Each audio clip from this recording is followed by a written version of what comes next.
गणेशाय नमः। श्री सरस्वत्यै नमः। श्रीमते रामानुजाय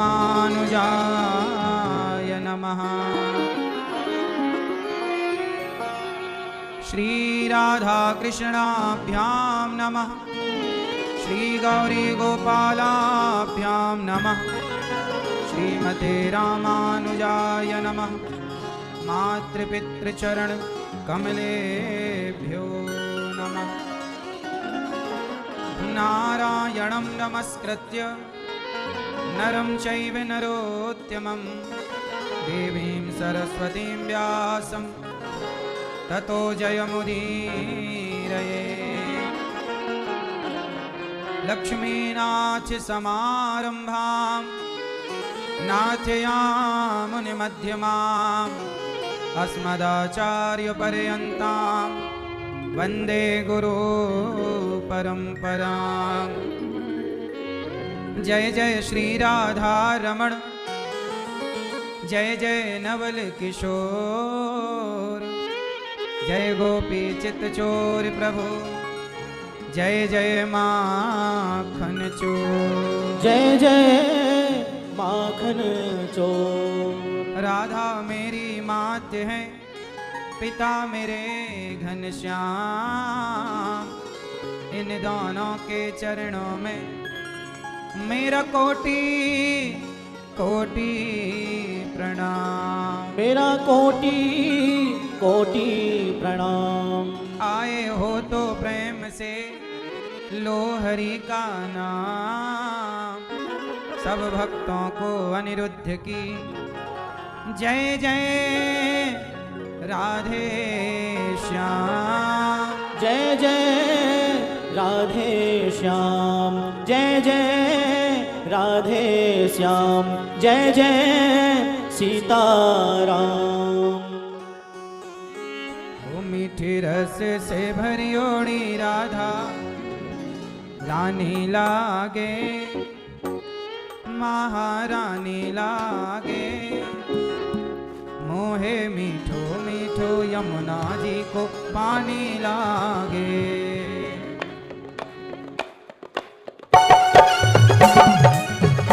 ताली सेवा करते हुए प्रेम से।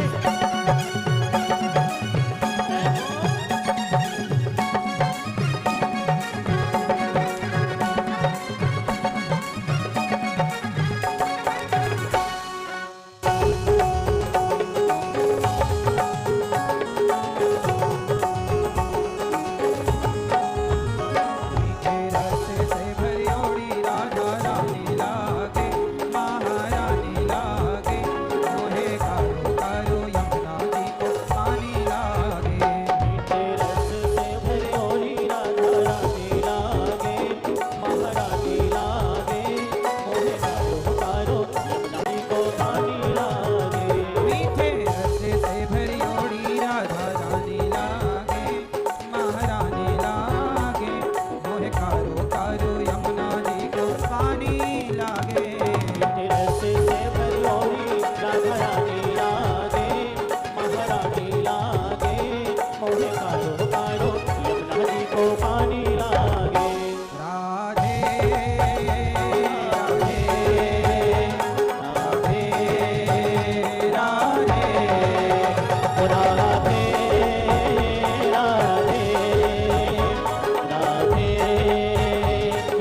मैं तेरे सुमरे बारंबार। कोटिन रूप धर्यो मन मोहन,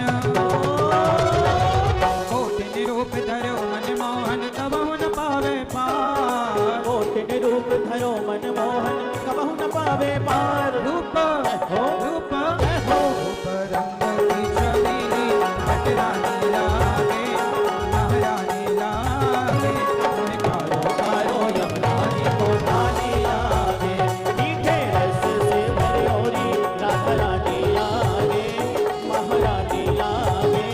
मन कारो कारो यमुना जी को पानी लागे। राधे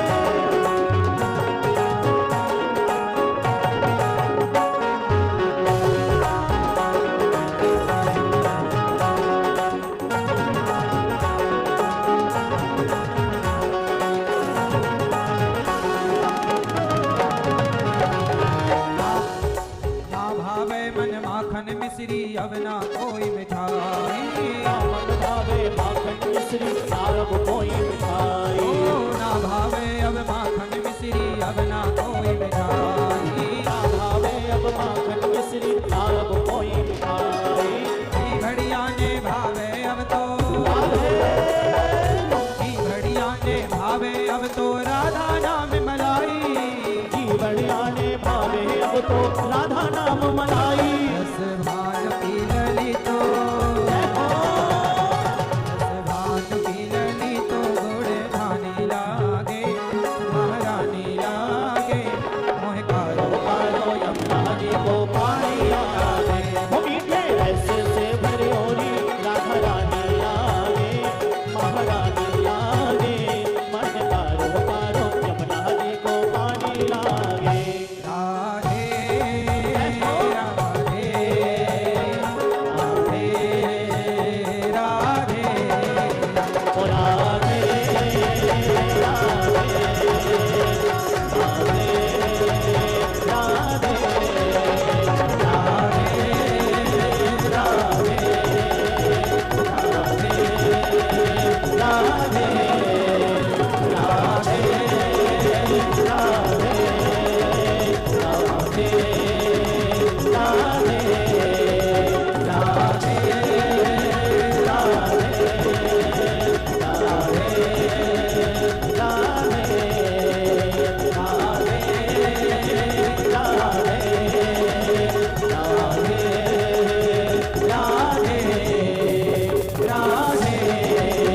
ओ राधे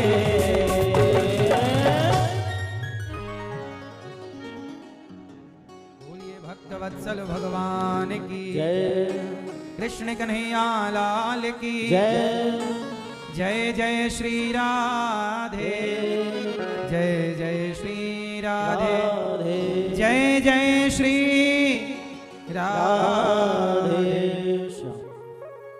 आज हमारी मैया सुमित्रा देवी वाइफ ऑफ स्वर्गीय श्री राधे श्याम जी कहाँ है मैया? ये पुत्र पवन अग्रवाल जी, हिमांशु और राजेंद्र जी, आपने गौरी गोपाल आश्रम में सभी सेवाओं के लिए, वृद्ध माओं के लिए कमरा जो बन रहा है, उस कमरे की छत मतलब माताओं की छाया, एक कमरे की छत का सहयोग किया है। 51,000 रुपए का सहयोग किया। एक बार सुंदर तालियों के साथ मैया का सम्मान। कंस के जेल में माता देवकी के यहाँ निशीथे तमोद्भूते जायमाने जनार्दने देवक्याम देव रूपिण्याम विष्णु। विष्णु शब्द का अर्थ है व्यापक। जो व्यापक हैं उन्हें विष्णु कहते हैं।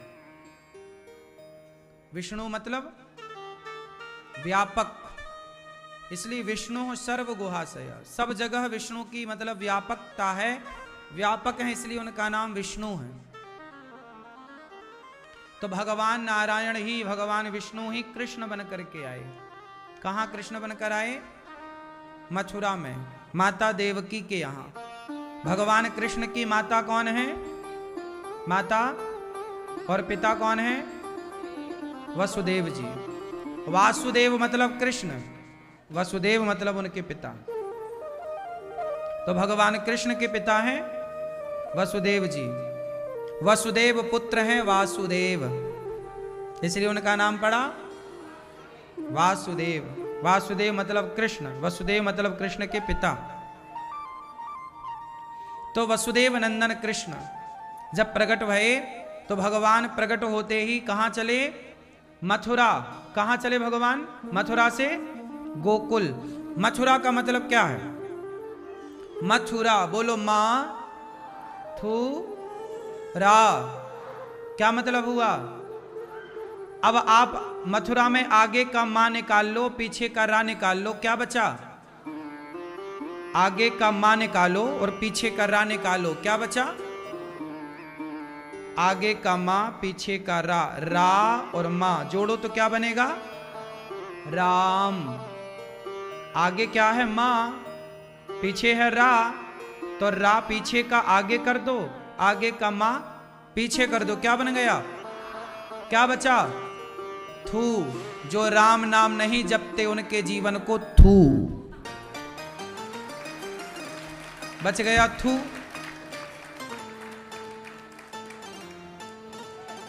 जो राम राम नहीं जपते उनके जीवन को थू।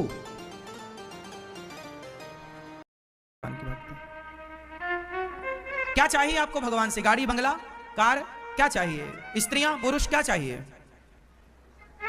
क्या चाहिए आपको? आजकल कुछ लोग कहते हैं भगवान हमारी बहू के बेटा हो जाए, हे भगवान हमारे बेटे को नौकरी लग जाए, हे भगवान हमारा ये काम हो जाए। लोग तो अपना काम बनाने के लिए जाते हैं। भगवान ना कोई बिजनेसमैन नहीं है। भगवान ये सब काम नहीं करते। तो फिर आप कहोगे महाराज जी हम किससे कहें? किससे क्यों कहना है? बेटे की नौकरी उसके मेहनत से लग जाएगी, तुम उसे कर्मशील बनाओ। खूब भगवान ने गीता में लिख दिया, कह दिया कर्मण्येवादी कारस, तू कर्म कर, खूब मेहनत कर, अच्छी प्लानिंग कर, तेरी नौकरी लग जाएगी। रोने से क्या होगा? महाराज जी आशीर्वाद दे दो भगवान नौकरी लग जाए। आशीर्वाद से नौकरियां लगती तो सबकी लग जाती। नौकरियां, आशीर्वाद, इसी से अंधविश्वास का जन्म होता है। इसी से समाज में आप लोगों का शोषण स्टार्ट होता है, क्योंकि आप लोगों को कुछ चाहिए है। एक मैया गौरी गोपाल आई, ये 2 साल पुरानी बात है।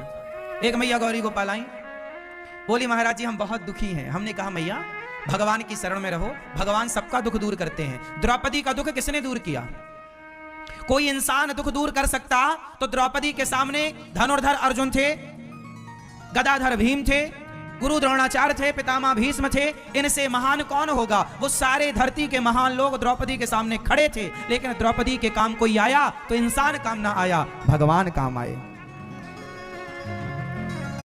सकता है सामान्य जरूरतें इंसान पूरी कर सकता है, लेकिन आगे इंसानों का बस नहीं चलता। जब तुझसे ना सुलझे तेरे उलझे हुए धंधे, तब भगवान के इंसाफ पे छोड़ दे ऐ बंदे। वही तेरी मुश्किल आसान करेगा, जो तू ना कर सका वो भगवान करेगा। एक बार भगवान के तो बनकर जियो, भगवान पे विश्वास तो करो। भगवान के पास भिखमंगे बनकर ही क्यों जाना है? हे भगवान ये दे दो, वो क्यों दे दें? क्यों मांगना है? मांगना ही क्यों है? क्या जरूरत है? जितना है क्या उतने में गुजारा नहीं है? एक मैया मेरे पास आई, महाराज जी हम बहुत परेशान हैं, कोई कृपा करो, आशीर्वाद दो। मैंने कहा मैया भगवान का नाम जपा करो, जिन्होंने द्रौपदी का दुख दूर किया वही तुम्हारा भी दुख दूर करेंगे, उनका नाम जपो। बताओ मैंने सही कहा कि गलत कहा? अब वो मैया नहीं महाराज कोई आशीर्वाद दो। मैंने कहा मैया नारायण, श्रीमन नारायण का जाप करो। वो मैया को मेरे से संतुष्टि नहीं मिली, वो बाहर आई तो बाहर उसे कोई बाबा जी मिल गए। वो अब रोने वाले तो सबके आगे रोते हैं, उन्हें लगता कहीं ना कहीं तो हो ही जाएगा। वो मैया बाबा के आगे रोई, एक सच बाबा मैं बड़ी दुखी हूं। बाबा बोले चलो तेरा भी दुख दूर करते हैं। बोले खर्चा लगेगा 2500 रुपए का। हाँ हाँ लगेगा, ले लो। उसने 2500 रुपए लिए और ले गया कहीं एक जंगल में, और जंगल में ले जाके उसका मोबाइल उसका पर्स छीन के उसे 2 थप्पड़ जड़ के भाग गया। हो गया सारा दुख दूर। फिर रोती रोती आई, महाराज जी वो तो पैसे भी लेके भाग गया, वो कोई चोर था, बाबा जी बना घूम रहा था रावण जैसा। रावण भी तो साधु बन के आया, और सीता मां को ही चुरा के ले गया, और उसके पर्स वर सब लेके भाग गया। अब लो, आजकल के लोगों को भगवान पर भरोसा नहीं है। यदि उसे मेरी बात पर भरोसा हो जाता कि भगवान ही दुख दूर करेंगे और भगवान के आश्रित हो जाती, तो उसके साथ ये घटना भी ना घटती और उसका दुख दूर भगवान जरूर करते। लेकिन नहीं, उसे तो नहीं हमें तो कोई तुरंत दुख दूर करो। ऐसे जब तुम्हें दुख दूर कराना है तो दुख दूर करने वाले भी बहुत बैठे हैं, जाओ हो जाएगा। जब तुम लुटने को तैयार हो तो लूटने वाले को दिक्कत क्या है? क्यों जी? तो समाज में जो कुरीतियां फैली हैं वो उसकी कहीं ना कहीं उसके जिम्मेदार आप भी तो हैं। आपको भगवान से प्रेम नहीं है, आपको स्वार्थ है।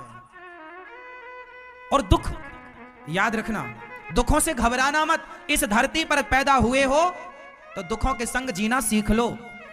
एक आदमी का नाम बता दो जिसके जीवन में दुख ना हो। भगवान राम को भी दुख उठाना पड़ा, दुनिया का दुख हरने वाले भगवान को भी दुख आन पड़ा।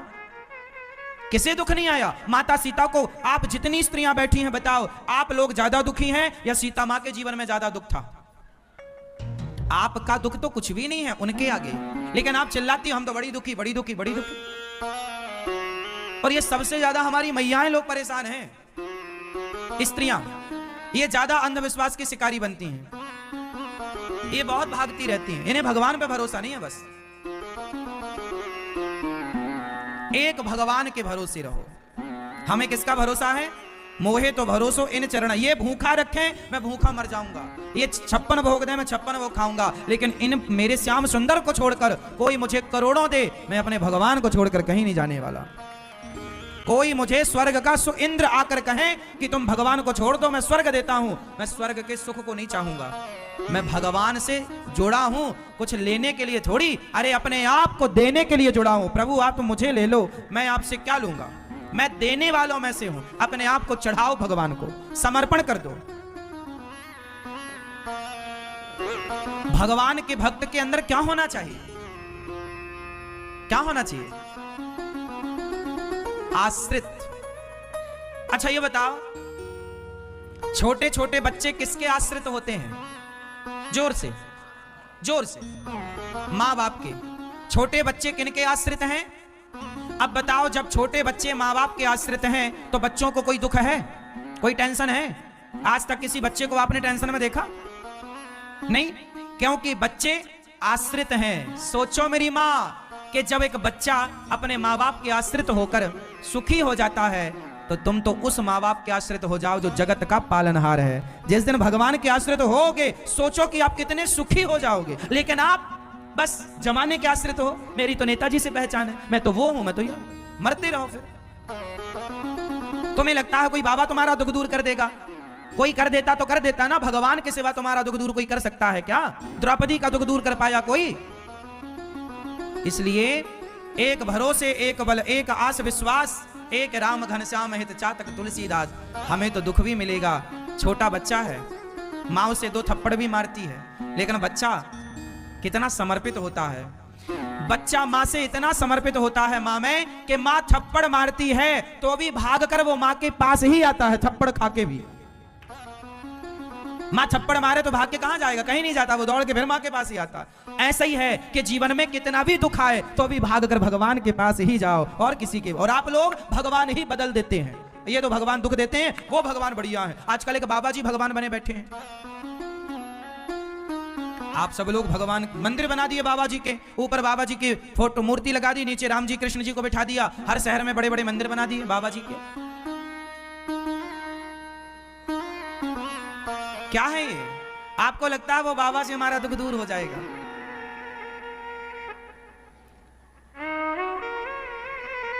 ये तो ऐसे ही बात हो गई कि एक पत्नी अपने पति के साथ थी और बोली कि नहीं मेरा पति अच्छा नहीं, तो उसने पड़ोसन से दोस्ती कर ली, पड़ोसी से दोस्ती कर ली। अब बताओ, जब पति है आपका तो आपको पड़ोसी को ताक झांक करने की क्या जरूरत है? जो स्त्री अपने पति के होते पराये मर्द को देखे वो नारी सही है? बोलो मेरी माँ। उसी तरह जो अपने भगवान के होते हुए किसी और को भगवान माने वो भक्त सही कैसे हो सकता है? हर आदमी कहीं ना कहीं बंधा हुआ, स्त्रियां भी बंधी हैं और पुरुष भी बंधा है। लेकिन सच्चाई ये नहीं है कि आप बंधे हैं, सच्चाई यह है कि आप बंधे नहीं हैं, बट अपने आप को बंधा हुआ मान रहे। आप बंधे नहीं हैं मेरी माँ। आप कहते हैं हम संसार से बंधे हैं, पत्नी से, पुत्र से, परिवार से। अच्छा, अभी के अभी यमराज आ जाएं और ले जाने लग जाएं तो क्या आप कहेंगे कि हम जरा बंधे हैं, खोल तो लें? नहीं जी, जैसे हो वैसे ही ले जाएंगे। इसका अर्थ यही है, हम में से कोई भी बंधा हुआ नहीं है, बंधे नहीं है, परंतु अपने आप को बंधा हुआ मानते हैं। कैसे? इसके लिए छोटी सी कथा हम आपको सुनाएंगे जो आपसे जुड़ी हुई है। एक बार क्या हुआ, एक धोबी था। वो धोबी अपने गधे को लेकर के उसके ऊपर कपड़ा रख करके राजा के कपड़े धुलने के लिए धोबी घाट चला गया। रोज तो वो गधे को बांधने की रस्सी लेकर जाता था, आज अकस्मात संयोगवश धोबी रस्सी ले जाना भूल गया। जब वो गधे को लेकर घाट में पहुंचा, कपड़े उतारा, तो विडंबना ये कि गधे को बांधे कैसे, क्योंकि रस्सी तो लाया नहीं, रस्सी तो लाए नहीं। अब समस्या ये है बांधे कैसे। तब वहां से एक संत जी गुजर रहे थे। संत जी ने कहा, अरे भाई क्या हुआ? बोले महाराज कोई रस्सी होए तो दे दो, हम ये गधे को बांधने को आज रस्सी भूल गए हैं, जाएंगे तो समय बहुत लग जाएगा। संत जी ने कहा, रस्सी भूल गया है ये बात तुझे पता है, गधे को थोड़ी पता है कि रस्सी तो भूल गया है। गधे को तो तू जहां रोज बांधता था आज भी वहीं बांध दे। बोले कैसे बांध दूं, रस्सी तो है नहीं। संत जी बोले रस्सी से नहीं, जहां आपसे पूछ रहा हूं मेरी माँ, बताओ सबसे बड़ा सुख क्या है? सबसे पूछ रहा हूं आज, सबसे बड़ा सुख क्या है? हा? हा? सबसे बड़ा सुख है संतोष।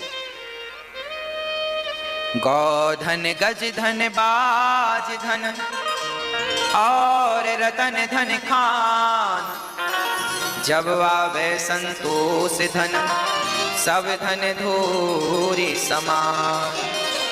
सबसे बड़ा सुख है संतोष। हमारे पास 1000 रुपए में भी संतोष है तो हम उससे अच्छे हैं जिसके पास 1 लाख तो है पर उसके पास संतोष। 1 लाख आपके पास है पर संतोष नहीं है, और मेरे पास 1000 है पर संतोष है, तो आपके 1 लाख से अच्छा मेरा 1000 है, क्योंकि मेरे 1000 में मुझे संतोष है। संतोष सबसे बड़ा धन है। आज का प्राणी दुखी क्यों है? क्योंकि उसके पास कमी दौलत की नहीं है, कमी संतोष की है।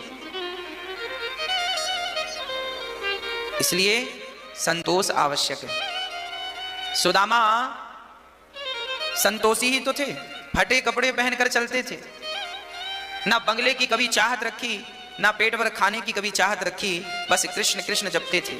जो मिल जाए, कई बार भूखे सोना पड़े, लोग कहते हैं सुदामा तुम्हें भूखे रहना पड़ा। सुदामा जी बोले कोई बात नहीं, जैसी बिहारी जी की विधाता की इच्छा। अर्थात संतोष था, शिकायत नहीं थी कि अब ये नहीं दिया तुमने, ना, जो देखो जो मेरे भाग्य में है वो मिलके रहेगा।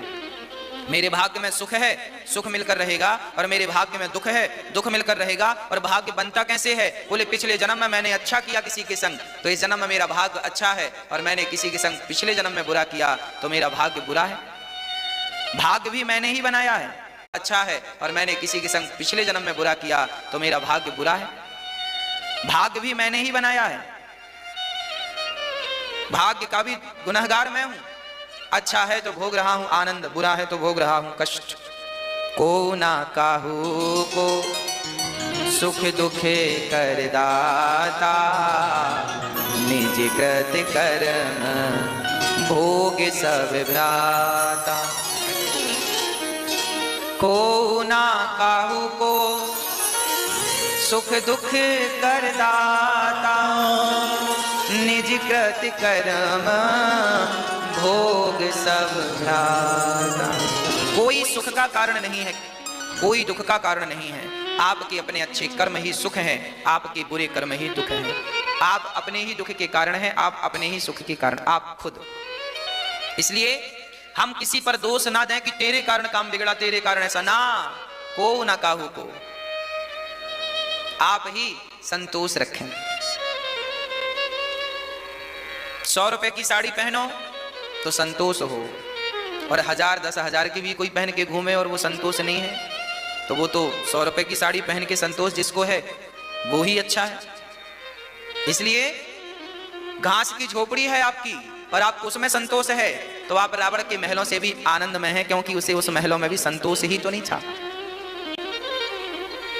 हाँ, संतोष। आपका पति काला है, पत्नी काली है, और आपको अपनी काली पत्नी पर, काले पति पर संतोष है, सांवले पर संतोष है, तो फिर गोरे की जरूरत नहीं है।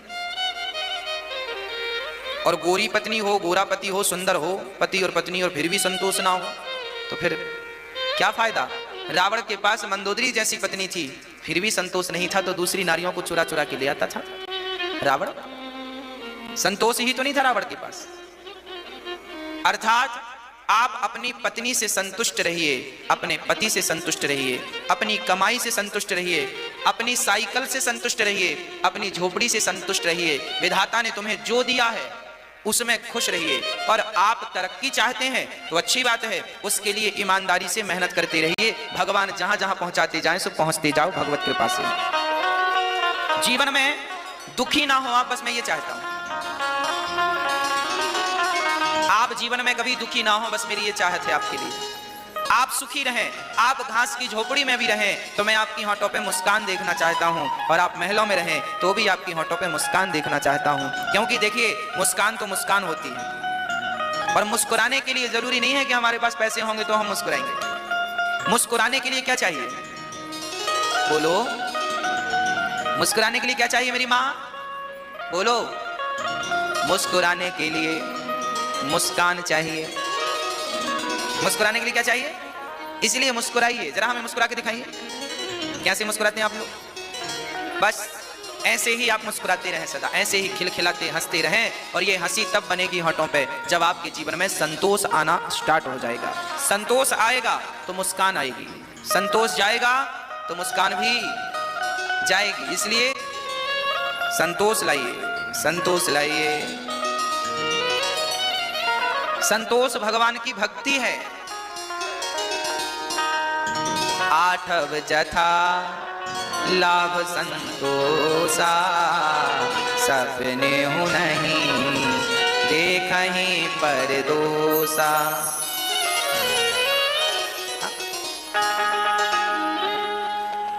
भगवान ने जो दिया है उसमें संतोष। भगवान का धन्यवाद। आज मेरी आंखों में आंसू हैं, उसके लिए भी धन्यवाद। और आज मेरी होठों पे मुस्कान है, उसके लिए भी धन्यवाद। आंखों में आंसू हो तो शिकायत ना हो, और होठों पे मुस्कान आ जाए तो अहंकार ना हो।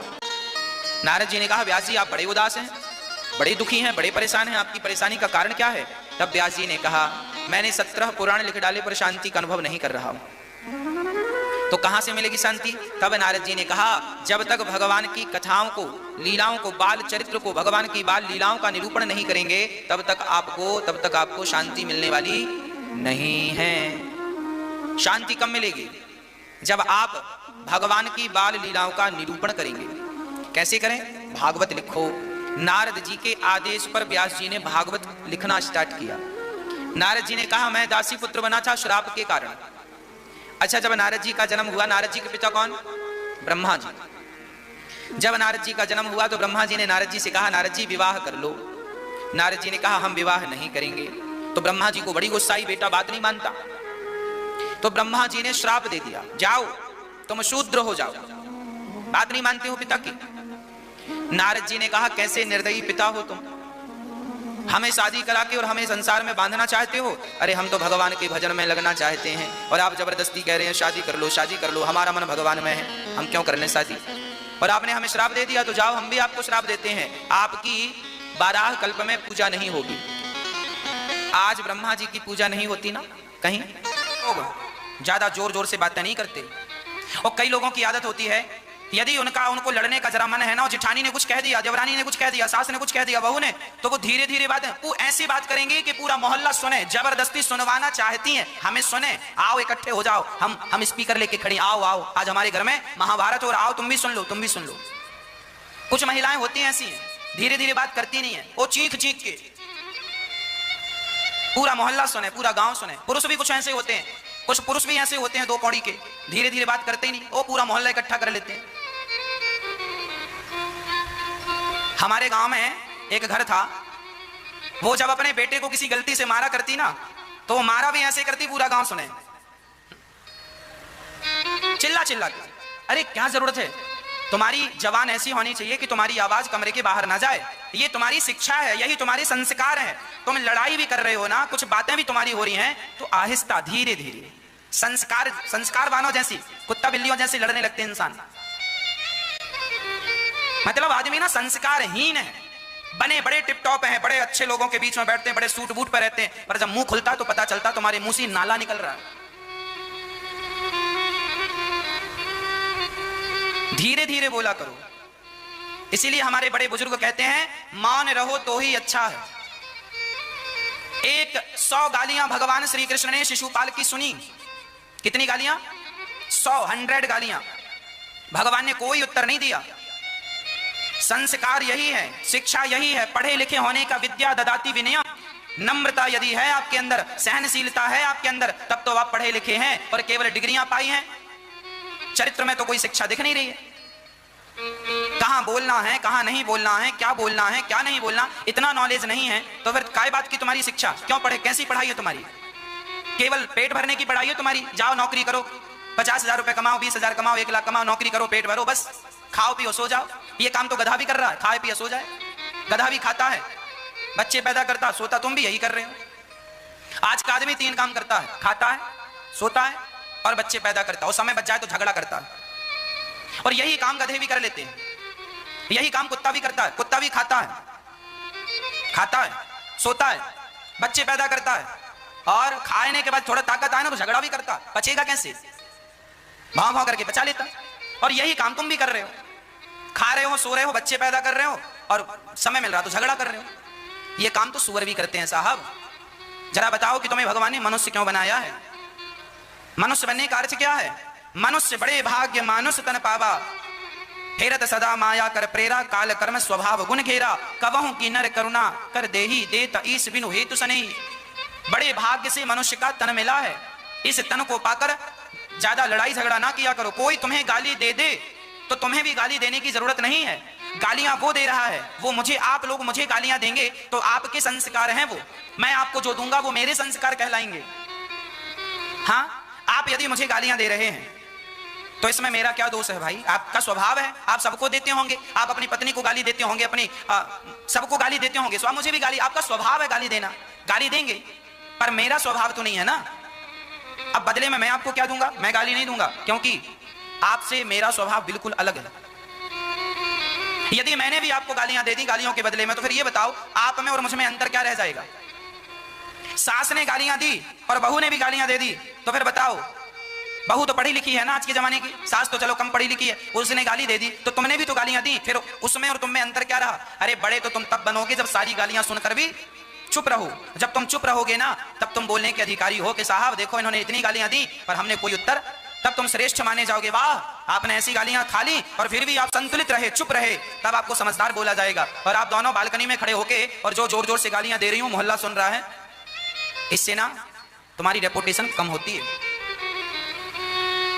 लोगों को अच्छा नहीं लगता, हमें तो अच्छा नहीं लगता कोई झगड़ा करे, और आप लोग तो झगड़ा करते ही जाते हैं। जिस घर में झगड़ा है, जिस जीवन में झगड़ा है, वहां सुख शांति और समृद्धि कभी नहीं आएगी, अन्नपूर्णा मां कभी नहीं आएगी। इसीलिए शांति, शांति। भगवान श्री कृष्ण ने 100 गालियां सुनी, शांत रहे। जब अति हुई तो अति सर्वत्र वर्जये, सिर काट दिया भगवान ने। भगवान ने गालियां नहीं दी, दंड दे दिया, खत्म। एक आदमी रह रहा था अपने घर में, उसका पड़ोसी बड़ा दुष्ट था। उसने सारा कचरा उठाया और सारा कचरा उठाकर उसके घर के आंगन में डाल दिया। उसने निकलकर देखा, यार अभी अभी तो मैंने झाड़ू लगाई और मेरे पड़ोसी ने बड़ी गंदी आदत, सारा कचरा मेरे घर में। उसने झाड़ू उठाई और सारा कचरा पड़ोसी ने डाला था ना। शहरों में अक्सर ये चीजें देखने को मिलती हैं, ऊपर जिसका घर है तो ऊपर वाला कचरा नीचे वाले के घर में डाल देता है, चलता है। उससे लगता है कि हम होशियार हैं। अब उसे कोई समझाए कि तुम ही सबसे बड़े गधे हो। दूसरों को परेशान करना होशियारी नहीं होती, बेवकूफी होती है। उसने कचरा डाल दिया, कचरा उसने झाड़ू उठाई, डस्टबिन में डाला और अपने घर से आम, अंगूर, केला, अनार, सेब, पपीता, सारा फल फूल निकाला, टोकनी तैयार की और उसके घर चला गया जिसने कचरा इसके घर फेंका था। और बैल बजाई, अंदर से आया, उसको लगा शायद पड़ोसी झगड़ा करने आया है। उसने दरवाजा खोला तो इसने स्माइल के साथ मुस्कुराते हुए फलों की टोकरी पकड़ाई। भाई साहब, ये फल हमारे गांव से आए हैं, बड़े मधुर हैं, जरा खाइएगा। वो आदमी पानी पानी हो गया। यार क्षमा करना दोस्त, मैंने ही तेरे घर में कचरा डाला, पर तेरा स्वभाव इतना अच्छा, मैंने तेरे घर कचरा डाला और तू मेरे को फल खिला रहा है, ऐसा क्यों? तब उस व्यक्ति ने बड़ा प्यारा जवाब दिया, मित्र तेरे पास कचरा था तो तूने मुझे कचरा दिया, मेरे पास फल थे, मैंने तुझे फल दिया। जिसके पास जो होता है वो वही देता है। आपके पास गालियां होंगी तो आप मुझे गालियां देंगे, और मेरे पास कथा है तो मैं आपको कथा दे रहा हूं। हो जाते हैं लेकिन ये जो हम बता रहे हैं वीडियो, ये तो इंस्टाग्राम और फेसबुक और यूट्यूब की पॉलिसी है।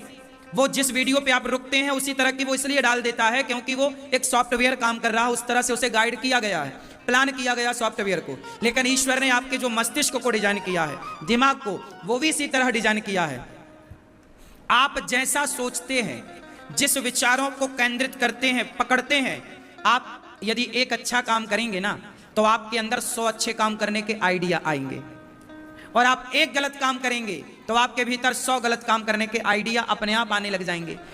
टाटा, बिरला, अडानी, अंबानी सफल क्यों हो गए?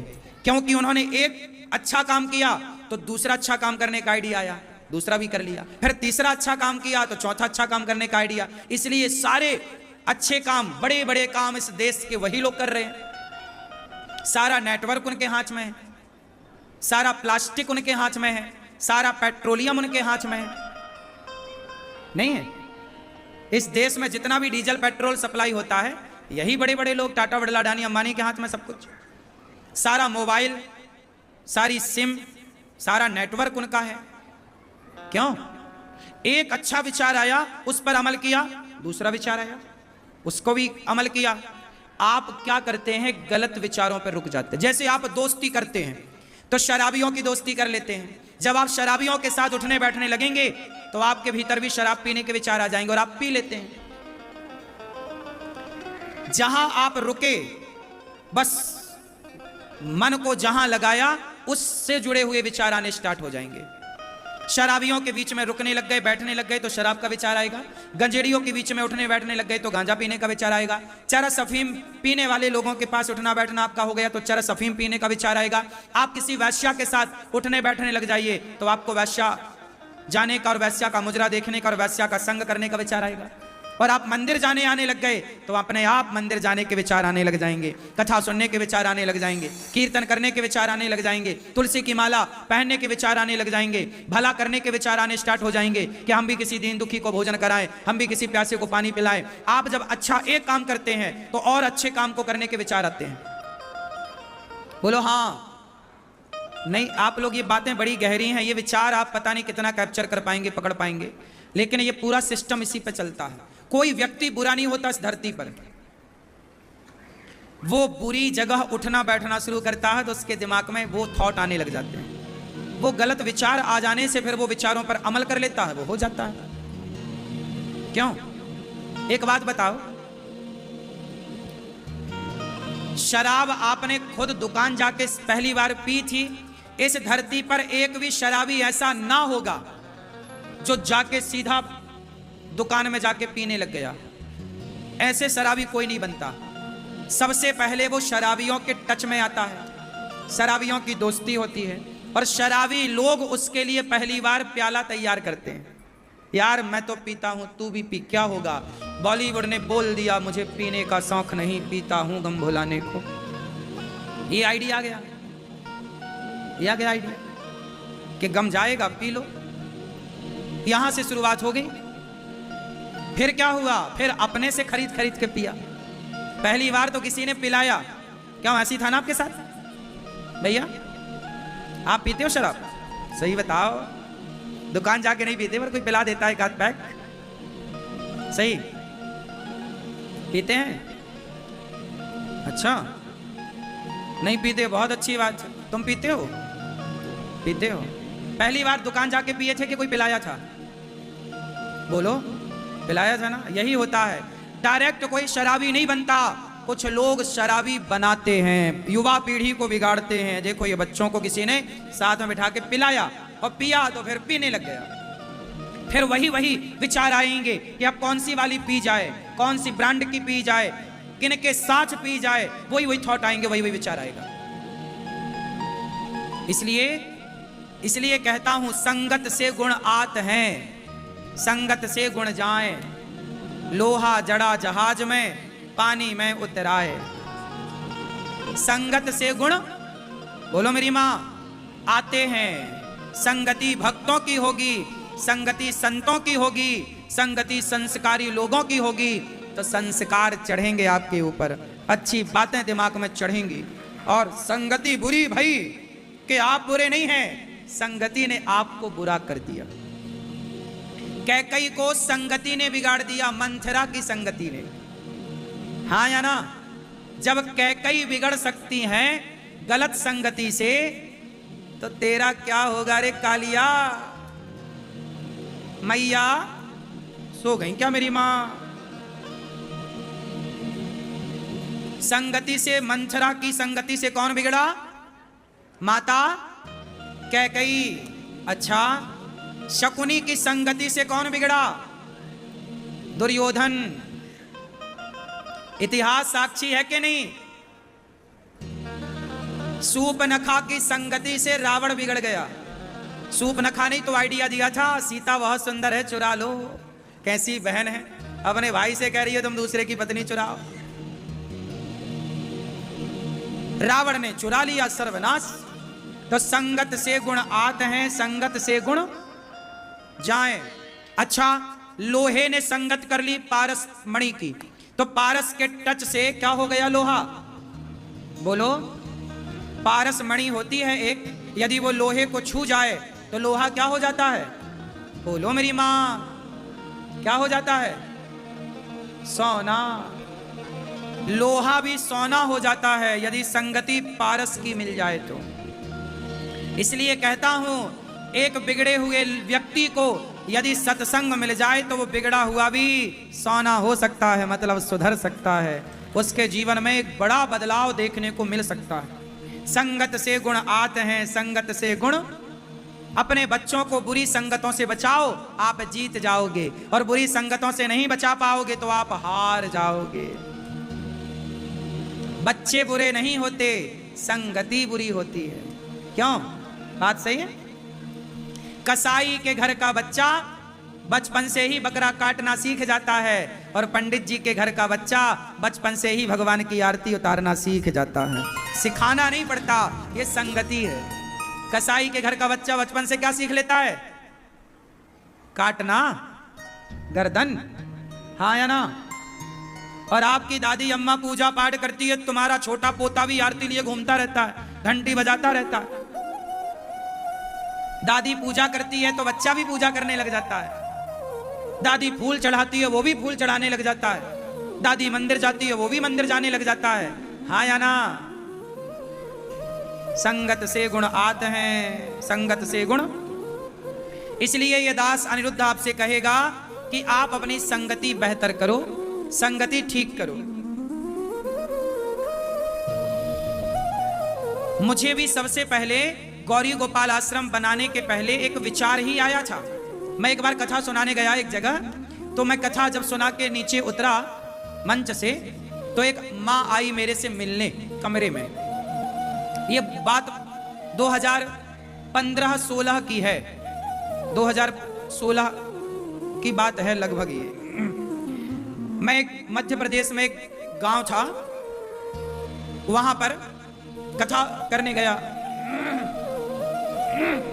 तो वहां एक माँ मेरे से मिलने आई, बोली महाराज, मेरे से बोली बेटा मैं कुछ मांगू आपसे? हाँ हाँ माँ मांगो।